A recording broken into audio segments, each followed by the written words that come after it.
There's no question that food has an incredibly important role in a lot of different political movements, but some of the legends that you hear about food's place in revolutions are just that. They're just legends. So today, let's bust some of the myths about foods in revolutions.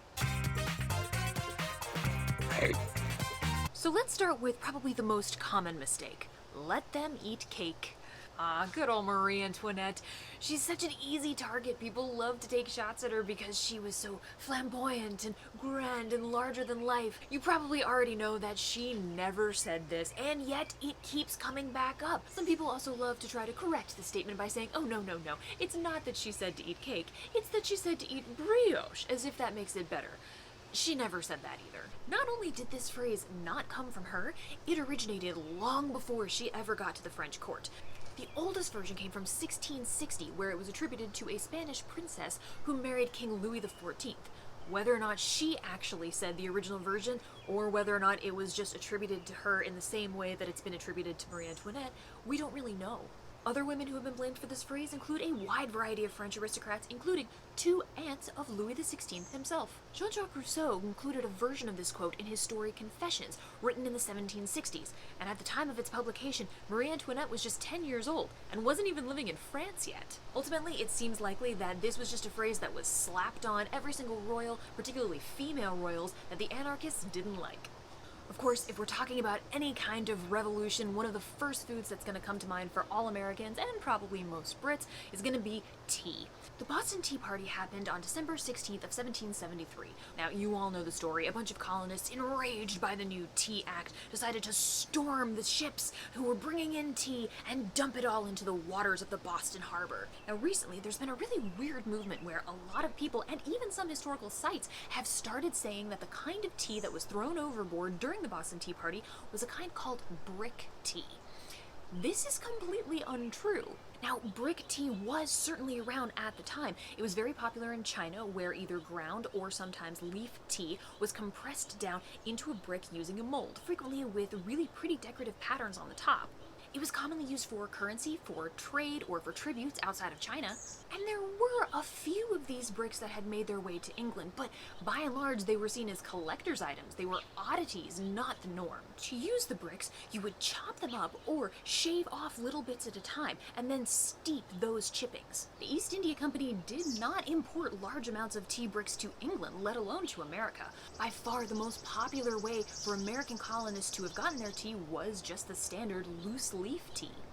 And while it is possible that some of the colonists may have had 1 or 2 tea bricks around their homes, it's the same situation as it was in England. It would have been used as a showpiece or a curiosity, probably not something that they would have used every day as part of the regular tea consumption. Next up, mooncakes and the Mongols. By the 1360s, the Mongols had been ruling Han China for over 80 years. There are countless records of the atrocities that they committed against the Chinese people, and by 1368, the Chinese were ready to rebel. But how could they possibly organize a rebellion against a group that had completely overpowered them? Well, according to legend, the secret was the mooncakes. The legend goes that as the Mid-Autumn Festival approached, a strategist named Liu came up with a brilliant plan. According to the legend, Liu and his men went to bakeries in all corners of the 3 prefectures currently under Mongol rule. They ordered millions of mooncakes for the festival, and they had a special request. Each mooncake was to feature a little slip of paper with a secret message. The messages said, "Take action at the midnight hour! Let us kill the housekeeping masters together!"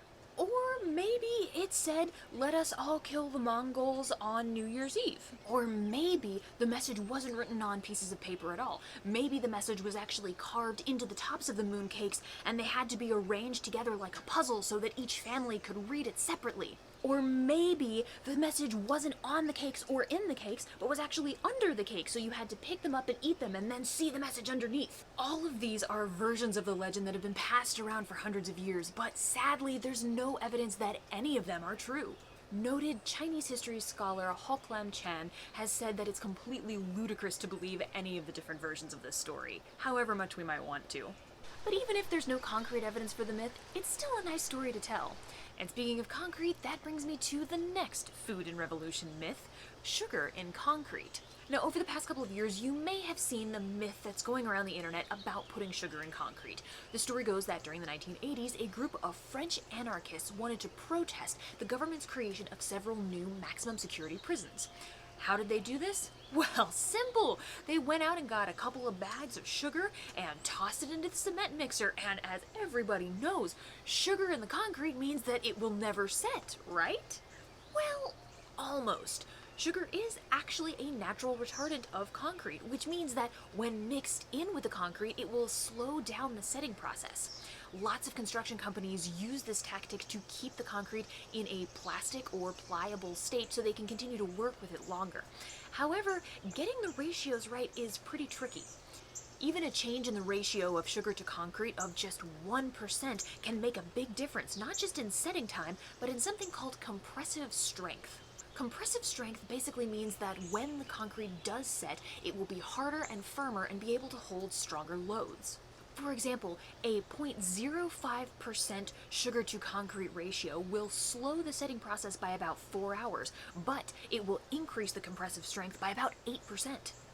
Now, it is possible to add enough sugar that the concrete will never set, but it takes a lot of sugar to be able to do that. And the real problem with this story is the quantity of sugar that would be needed to affect all of the concrete that would be used for the prisons. The average cement mixer can hold about 40,000 pounds of concrete. That means that in order to keep the concrete in a consistently plastic state, the French protesters would have needed to add anywhere from 500 to 2,000 pounds of sugar to each truck. Because of the number of trucks of concrete that would have been needed to build multiple maximum security prisons, the French anarchists would have had tens of thousands or even hundreds of thousands of pounds of sugar on hand, which makes this story completely improbable. So for all you rebels out there who are hoping to use this technique to maybe do some sabotage of your own, sorry guys, it's probably not going to work. Side note, I am not liable for anything that you try to do with sugar.